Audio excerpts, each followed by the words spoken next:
अगर किसी ट्राइंगल के एंगल्स ए बी सी जो कि कैपिटल हैं और वो अरिथमेटिक प्रोग्रेशन में हो और स्मॉल ए स्मॉल बी और स्मॉल सी जो है उसकी opposite side angle A B और सी के अपोजिट साइड्स की लंबाइयां हों, तो फिर हमें इस एक्सप्रेशन, ये अजीब गरीब सा जो एक्सप्रेशन लिखा हुआ है 2/a sin 2c प्लस सी ओवर ए sin 2a की वैल्यू हमें मालूम करनी है। तो सबसे पहले मैं एक ट्राइंगल बनाता हूं, कोई सी भी, जरूरी नहीं है कि ये इक्विलेटरल ट्राइंगल हो, ये इसका angle A, angle B, angle C, या vertex A, vertex B, vertex C, और पे बनने वाले एंगल्स के नाम, और ए के जो अपोजिट साइड है उसकी लेंथ को ये कह रहे हैं ए है, बी के अपोजिट जो साइड है उसकी लेंथ को ये बता रहे हैं कि बी है, और इसी तरीके से सी के अपोजिट जो साइड है उसकी लेंथ है सी। और याद रखिए एंगल जो है वो कैपिटल में है और साइड्स जो हैं वो स्मॉल लेटर्स में लिखी गई हैं। तो ये एंगल्स जो हैं ये हमें कैपिटल लेटर्स में लिखे गए हैं, और ये भी बताया गया है कि अरिथमेटिक प्रोग्रेशन में है।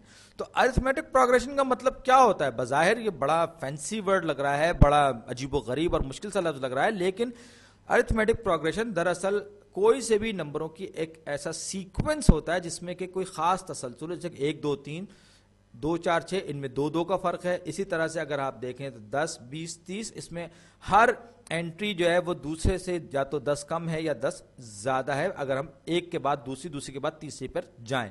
तो कहने का मतलब है कि ए बी और सी ये इनमें खास आपस में एक ताल्लुक होगा। मैं इन सबको मिटा दूं क्योंकि स्क्रीन पे मुझे बहुत ज्यादा जगह चाहिए होगी।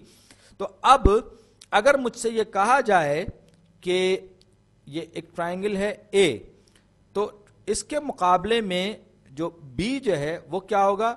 ए प्लस, मैं कहता हूं कि फर्ज कीजिए कोई नंबर मैं उसको कहता हूं कि 1 भी हो सकता है, 2 भी हो सकता है, लेकिन मैं एक जनरल नंबर लिखता हूं कि a प्लस एन के बराबर है। तो c जो है वो किसके बराबर होगा? c बराबर होगा b प्लस एन के, b प्लस एन के बराबर होगा। तो ऐसी सूरत में मैं क्या लिख सकता हूं इसको? c is equal to a plus N, यानी कि c बराबर हो जाएगा a प्लस 2n के बराबर हो जाएगा। अब क्या इससे हमें कुछ पता चलता है?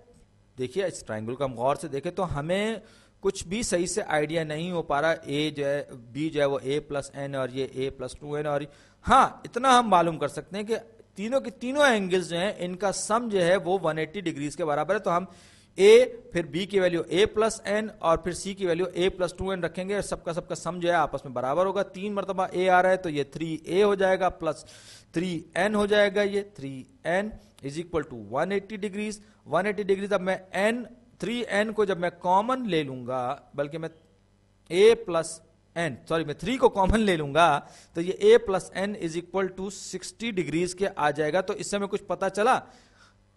कुछ खास तो पता नहीं चला, लेकिन अगर आप ऊपर देखें गौर से तो हमें यह मालूम होगा ये n जो कुछ भी हो सकता है, ये 10 भी हो सकता है, 1 भी हो सकता है, 2 भी हो सकता है, लेकिन अगर हम गौर से देखें तो ऊपर हमने लिखा था b is equal to a plus N, b is equal to a plus N हमने लिखा था, और यहां पर आप देख सकते हैं कि a प्लस एन 60 डिग्रीज के बराबर है। तो हमें कम से कम एक एंगल की वैल्यू तो पता चल ही गई है जो कि 60 डिग्रीज के बराबर है।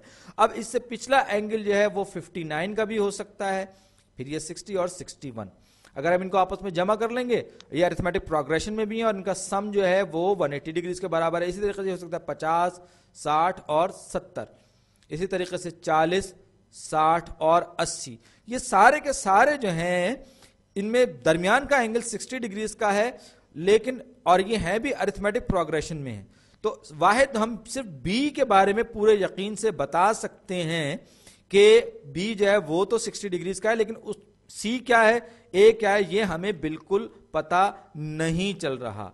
कुछ इफाका तो हुआ, लेकिन जब हम सवाल की तरफ देखते हैं जिस एक्सप्रेशन की हमें वैल्यू मालूम करें, तो ये a over c sine 2c plus c over a sine 2a, यानी कि एक जगह पर c है, एक जगह पर a है और b कहीं पर भी नहीं है, लेकिन हम इसको हल करने की कोशिश तो कर सकते हैं। तो a over c sine 2c plus c over a sine 2a, ये याद रखिए कि c जो है वो भी कैपिटल में है, जो कि साइन के अंदर है एंगल, और जो a है वो भी कैपिटल है।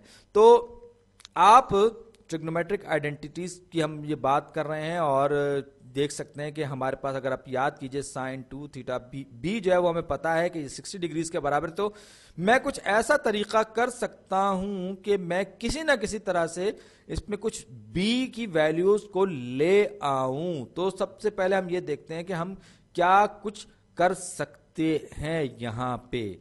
तो सबसे पहली जो चीज मैं क्या करूंगा, मैं ये करूंगा, इस 2a मैं इन सबको रीराइट कर रहा हूं और एक खास अंदाज से रीराइट कर रहा हूं।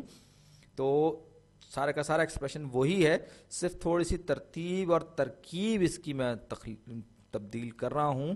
और ये जगह 2 साइन सी कॉस सी, जो कि दरअसल एक्सपेंशन है किसका, ये एक्सपेंशन है हमारे पास साइन 2 थीटा का, अगर आप याद करें। इसी तरीके से 2 साइन ए कोसाइन ए, ये हमारे पास एक्सपेंशन है साइन ऑफ 2a का। ये बुनियादी ट्रिग्नोमेट्रिक आइडेंटिटी, ट्रिग्नोमेट्रिक रेशियोज है, ए ओवर सी यहां आ गया, प्लस सी ओवर ए यहां आ गया।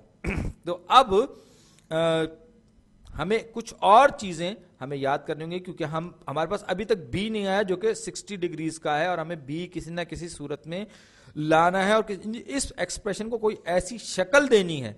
एक बार फिर अगर हम याद करें, ये जो ट्राइंगल हमने बनाई थी, जो कि राइट एंगल ट्राइंगल भी नहीं है और ना जो है ये इक्विलेटरल ट्राइंगल है।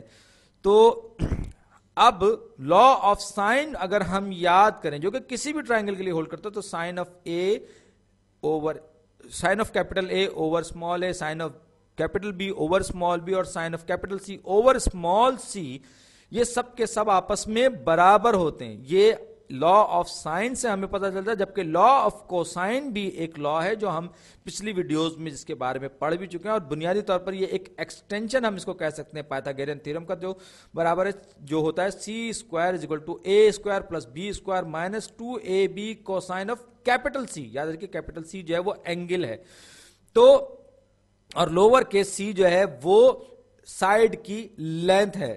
तो अब ये दो जो लॉज हैं, लॉ ऑफ साइन और लॉ ऑफ कोसाइन, इनको हम इस्तेमाल करना चाहेंगे किसी ना किसी सूरत में। वो कैसे, वो ये कि मैं सबसे पहले ये जो पोर्शन है इसको अलग करूंगा और इसके साथ लिख दूंगा। तो ये हो जाएगा 2a cosine of C capital C times ये हो जाएगा sine of C over sine of capital C over small C. तो ये मैंने यहां पर लिख दिए, मैंने सिर्फ इसको रीअरेंज किया है। इसी तरह से अब मैं जो है यहां पर क्या लूंगा, मैं इसमें से ये सी और ये 2a, ये साइन को मैं उठाऊंगा, नहीं मैं सी लूंगा, 2 लूंगा और कोसाइन ऑफ a को मैं एक साथ लिखूंगा। तो ये जगह 2c cosine of capital A times sine of A capital A over A small a हम कह सकते हैं। तो ये sine of capital A over A। अब देखिए, क्योंकि हमें इस लॉ ऑफ साइन ये बताता है कि किसी भी एंगल का साइन को अगर हम डिवाइड कर दें उसके साइड की लेंथ से, तो ये किसी भी दूसरे एंगल के साइन और उसकी अपोजिट, उसकी जो रिलेटेड साइड है उसके रेशियो से बराबर हो। तो यहां पर मैं sine of C over C की जगह मैं sine of B over B लिख सकता हूं, क्योंकि लॉ ऑफ साइन हमें यही बताता है। तो ये sine of B over B आ गया, यहां पर भी साइन ऑफ कैपिटल बी, याद रखिए कैपिटल बी लिख रहा हूं मैं, अगरचे बोल में सिर्फ बी रहा हूं, तो sine of B over B. अब ये कुछ इस तरह से बन गया, और फिर जगह 2a cosine of capital C, 2a cosine of capital C, और फिर ये से मल्टीप्लाई होगा sine of b over b से, इसी तरह से 2c cosine of capital a, और ये मल्टीप्लाई होगा sine of b over b से। अब मैं फैक्टर आउट करूंगा, कॉमन जाहिर बात है कि इसमें sine of b over b तो कॉमन है ही, ये मैं लिखूंगा 2a, और अब मैं इसको आपको उम्मीद अंदाजा हो रहा होगा कि कुछ होने वाला है। 2a और बीच में थोड़ा सा मैंने ये जो गैप दिया है किसी खास वजह से दिया है, cosine of c plus 2c, फिर थोड़ा सा गैप देके मैं लिख रहा हूं कोसाइन ऑफ कैपिटल A। और ये सारे का सारा किससे मल्टीप्लाई हो रहा है, ये मल्टीप्लाई हो रहा है sine of B, capital B over B. और याद रखिए साइन ऑफ ये जो बी जो है ये 60 डिग्रीज के बराबर है, उसको हम इवेल्युएट कर सकते हैं। और अगर ये एक्सप्रेशन बीच में जो ब्रैकेट के अंदर ये सिंप्लीफाई हो जाए तो हमारे लिए और बहुत आसानी पैदा हो जाएगी। अब यहां पर हम लॉ ऑफ कोसाइन इस्तेमाल करेंगे। अगर आप गौर से देखिए तो हमारे पास ये देखिए कि इसको मैं अगर रीअरेंज कर लूं, 2ab कोसाइन ऑफ c को मैं इस तरफ ले आऊं, ये मैं लॉ ऑफ कोसाइन पर ही अगर काम करूं तो मैं यूं लिखूंगा इसको कि 2ab cosine of capital C, 2ab cosine of capital C, इसको मैं प्लस कर दूंगा c स्क्वायर के साथ दूसरी तरफ ले जाके, यहां पर a square plus b square बचेगा। अब ये हो जाएगा 2ab cosine of c is equal to a square plus b square minus c square. ये a b वाली टर्म जिसमें कि कोसाइन c का लिया गया है, आप याद रखिए कि यहां पर जिस एंगल का कोसाइन है वो एंगल यहां पर मौजूद, वो उसके रिलेटेड साइड जो है वो यहां पर नहीं है बल्कि दूसरी साइडों से मल्टीप्लाई हो रहा है। और जब मैं BC की बात करूंगा या CB की बात करूं तो ये कोसाइन ऑफ B हो जाएगा, कोसाइन ऑफ A हो जाएगा। और ये बराबर किसके हो जाएगा, ये हो जाएगा C square plus B square minus A square.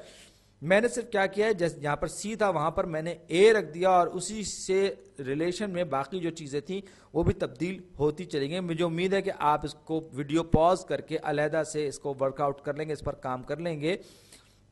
आसान तरीका यह कि जो भी कोफिशिएंट है A और B की शक्ल में, इसका ये जो है ये प्लस में होता है और जो उसका एंगल है वो उसका स्क्वायर माइनस हो रहा था। तो बहरहाल यहां पर जो है मैं क्या करूंगा, मैं इसको मल्टीप्लाई और डिवाइड करूंगा B से, मल्टीप्लाई और डिवाइड करूंगा B से, या यूं कहिए कि मैंने B से मैं मल्टीप्लाई करूंगा दोनों इसको, और साथ ही साथ क्योंकि ये मल्टीप्लाई किया है तो मैं सिर्फ मल्टीप्लाई नहीं कर सकता, मुझे डिवाइड भी करना होगा। तो ये पूरे का पूरा एक्सप्रेशन डिवाइड होगा B से, यानी कि जो डिनोमिनेटर में जो b है, ये जो b है ये इसके साथ एक और b आएगा और इसको b स्क्वायर कर देगा। ओ सॉरी, ये मैं इसको b स्क्वायर लिख गया, तो ये b टाइम्स b हो जाएगा जो कि अल्टीमेटली b स्क्वायर हो जाएगा।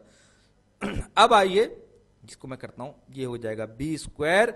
अब 2ab कोसाइन ऑफ c ये किसके बराबर है, 2ab कोसाइन ऑफ c ये किसके बराबर है, ये वाली term a square plus b square minus c square के बराबर है। a square plus b square minus c square के बराबर हो गई ये टर्म, प्लस 2bc या 2cb कोसाइन ऑफ a ये किसके बराबर है, ये बराबर है c square plus b square minus a square के, लॉ ऑफ कोसाइन। तो ये हो जाएगा c square plus b square minus a square, और sine of capital B divided by b squared. अब आइए a स्क्वायर प्लस में है और माइनस में भी है, लिहाजा ये a स्क्वायर इस माइनस से कैंसिल आउट हो जाएगा, माइनस सी स्क्वायर और प्लस सी स्क्वायर आपस में कैंसिल आउट हो जाएंगे, और b स्क्वायर दोनों के दोनों पॉजिटिव हैं, लिहाजा ये दोनों आपस में जमा होकर हो जाएंगे 2b स्क्वायर और sine of capital B over small b का स्क्वायर। अब b और b स्क्वायर कैंसिल हो जाएंगे, तो ये क्या रह जाएगा, ये नन्ना मुन्ना सा 2 साइन ऑफ कैपिटल B रह जाएगा। और क्योंकि हमारे पास जो मेजरमेंट है b की वो 60 डिग्रीज के बराबर, तो जगह 2 sine of 60 degrees. Sine of 60 degrees क्या होता है, और अगर आप एक बार फिर मैं आपको याद दिला दूं यूनिट सर्किल की डेफिनेशन या 30 60 90 ट्राइंगल की प्रॉपर्टीज, तो अगर इसमें हाइपोटेन्यूज की लेंथ 1 हो तो 30 डिग्रीज के अपोजिट जो साइड होती है उसकी लेंथ हाइपोटेन्यूज की लेंथ की आधी होती है, जबकि परपेंडिकुलर यानी कि 60 डिग्रीज के जो अपोजिट साइड होती है उसकी लेंथ जो है वो सबसे छोटी साइड की लेंथ को स्क्वायर रूट ऑफ 3 से मल्टीप्लाई करके हासिल होती है, जो कि स्क्वायर रूट ऑफ 3/2 होगी अगर हाइपोटेन्यूज की लेंथ 1 के बराबर है। ये यूनिट सर्किल में बहुत हमने इस्तेमाल किया, तो ये हो जाएगा 2 times square root of 3/2, square root of 3/2, ये 2 से कैंसिल हो जाएगा और जवाब हमें पास क्या आएगा, ये हो जाएगा स्क्वायर रूट ऑफ 3। ये देखिए कितना पेचीदा था। और आप ये देखिए, ये हमने जो सवाल लिया है ये 2010 में इंडियन इंस्टीट्यूट ऑफ टेक्नोलॉजी का पेपर था, उसका सवाल पेपर 1 था, उसके सवाल नंबर 29 क्वेश्चन नंबर 29 से लिया है। और कहा जाता है कि ये इंडिया का सबसे बेहतरीन इंस्टीट्यूट है इंफॉर्मेशन टेक्नोलॉजी का, और उसमें कई हजार लोग हर साल अप्लाई करते हैं, लेकिन सिर्फ